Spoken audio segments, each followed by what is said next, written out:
हॉटेलसारखा veg korma घरी बनवायचा आहे पण जमत नाही तर ही रेसिपी नक्की पहा। एकदम हॉटेलपेक्षाही भारी चमचमीत असं व्हेज कोरमा तुम्ही घरी बनवू शकता।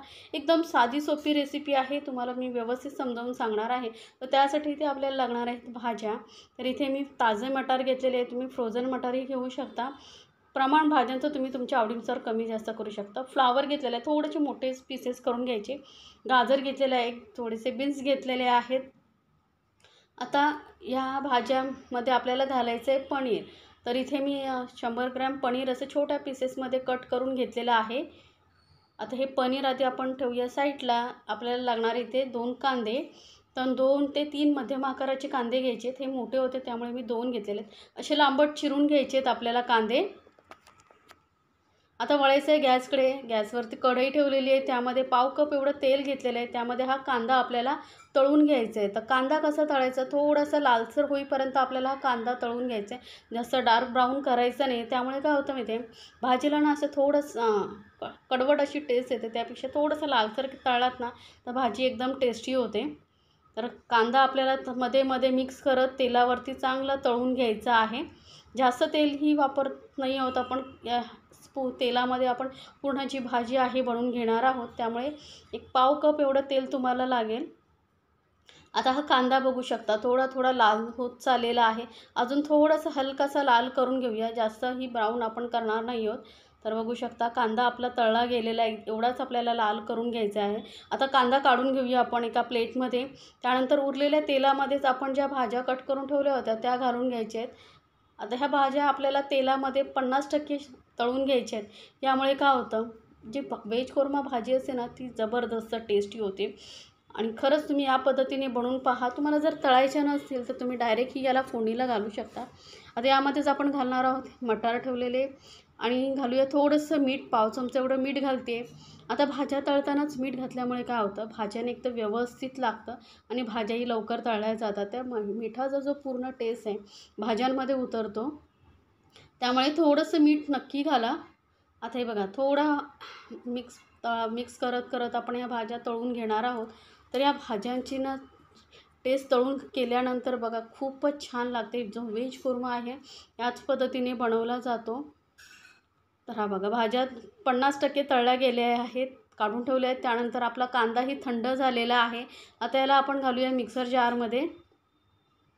तर भाजी व्यवस्थित आपण जी आहे ग्रेव्ही होण्यासाठी 2 ते 3 कांदे तुम्हाला लागतील, म्हणजे काय होतं ग्रेव्ही छान होतं, दुसरं काही नाही।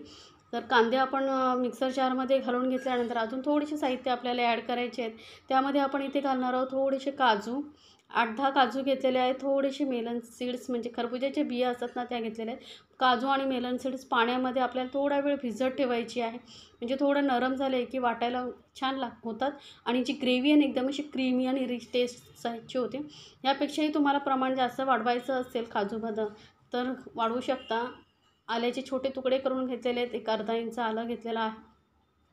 8-10 लसणाच्या पाकळ्या घ्यायच्या आहेत। त्यानंतर इथे ना मी घालते कोथिंबीरचे देठ, माझ्याकडे होते म्हणून घालते, पण भाजीमध्ये ना याची टेस्ट खूप छान लागते। त्यानंतर घेतलेले आहे 2 मोठ्या आकाराचे टोमॅटो। तर हे आता आपल्याला चिरून घालायचे आहेत, बारीक चिरून घेऊया। तर टोमॅटो मी मिक्सर जारमध्ये घालून घेते, आणि यामध्येच आपल्याला घालायचं आहे आपल्या भाजीची टेस्ट वाढवण्यासाठी दही।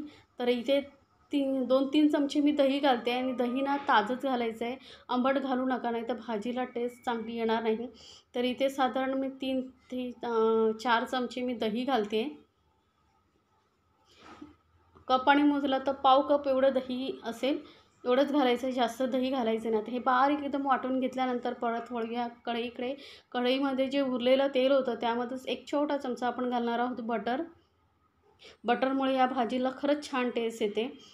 आता नसेल घालायचं तर याऐवजी तुम्ही तूपही घालू शकता। आता बटर वितळलं की यामध्ये काही खडे मसाले घालूया। आता 2 छोटी तेजपत्त्याची पानं घेतलेली आहेत, मोठं असेल ते एक घातला तरी चालेल। एक छोटा दालचिनीचा तुकडा घेतलेला आहे, आणि घालते मी इथे 1 चमचा शहाजिरं। शहाजिऱ्याऐवजी नॉर्मल जिरंही घालू शकता। 1 हिरवी मिरची उभी चिरून घातलेली आहे। जिरं आणि सर्व व्यवस्थित परतल्यानंतर यामध्ये आपण जी ग्रेव्ही बनवून ठेवली होती ती सर्व घालून घ्यायची, आणि ग्रेव्ही आता ना परतताना आपल्याला गॅस मंदापेक्षा थोडंसं जास्त मोठा ठेवायचा, जास्त मोठा नाही, मंदापेक्षा थोडंसं वाढवायचं आणि ही ग्रेव्ही आपल्याला चांगली अशी तेलामध्ये परतून घ्यायची आहे. त्यामध्ये काही मसाले घालूया. तर पाव चमचा एवढी हळद घातली आहे आणि 1 चमचा धने पावडर घालायची आहे आणि अर्धा चमचा जिरं पावडर घालायची आहे. सोबतच आपण इथे ना 1 चमचा लाल मिरची पावडर घालतो आहे. लाल मिरची पावडरचं प्रमाण तुम्ही तुमच्या आवडीनुसार कमी जास्त करू शकता. अर्धा चमचा किचन किंग मसाला घालते, असेल तर घाला, नाही घातला तरी चालेल. हा नॉर्मल आपण लाल मिरची पावडर असतो ना तोच घातलेला आहे. काश्मीरी लाल मिरची पावडर घालायची नाही, कारण आपल्याला ही जी ग्रेव्ही आहे ना थोडीशी अशी पिवळसर कलरची असते.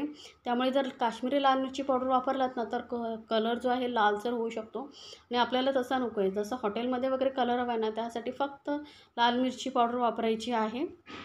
आता हे मसाले चांगले आपण तेलामध्ये परतून घेणार आहोत. त्यानंतर यामध्ये ना मिक्सर जारमध्ये घालून थोडंसं पाणी घालायचं आहे, नाहीतर ग्रेव्ही खाली लागू शकते मसाले, आणि जर खाली लागली करपली तर आपल्या ग्रेव्हीची टेस्ट बिघडेल. त्यामुळे थोडंसंच पाणी घालायचं आहे. शक्यतो आधी आपल्याला यामध्ये जास्त पाणी वापरायचं नाही आहे, लक्षात ठेवा, कारण बिना पाण्याचीच आपल्याला ही ग्रेव्ही जी आहे परतून घ्यायची. पण थोडंसं पाणी घातलेलं आहे. जेवढं चांगली ग्रेव्ही परताल तेवढीच तुमची भाजी छान होईल. आता यामध्ये घालूया आपण ज्या तळून ठेवलेल्या भाज्या होत्या त्या आणि मिक्स करून घेऊया. पनीर आधी आपण घालणार नाही आहोत, पनीर थोड्या वेळाने घालणार आहोत. पण सुरुवातीपासूनच जर यामध्ये पनीर घातलात ना तर पनीर शिजून मग ते चिवट होतं, त्यामुळे आधी घालायचं नाही. आता घालूया मीठ. तर मीठ लक्षात ठेवा, आपण भाजी तळतानाही घातलं होतं, त्यामुळे थोडंसं प्रमाण चेक करूनच घालायचं. तर थोडंसं आत्ता घातलेलं आहे मी. गरज वाटली तर आपण नंतर घालू शकतो, टेस्ट करून बघायची, कमी वाटलं तर तुम्ही घालू शकता.